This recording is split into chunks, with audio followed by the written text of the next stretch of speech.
ang diwa ng Pasko. Di ba 97? Sa gabi si inay, aking napansin. Sa pagkakaupoy, waring nanilimtim. Malamlam ang mukha, malayo ang tingin, at sa mga mata ay may luha maliit.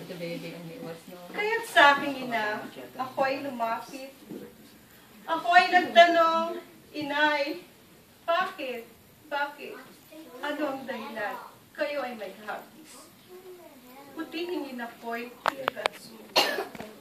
At ang aking buhok ay hinaplos-haplos.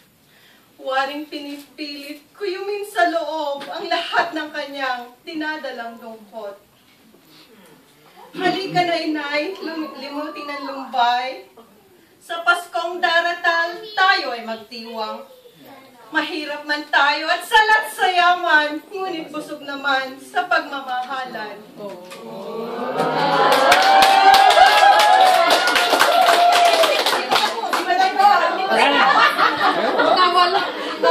Ang kanina'y hapis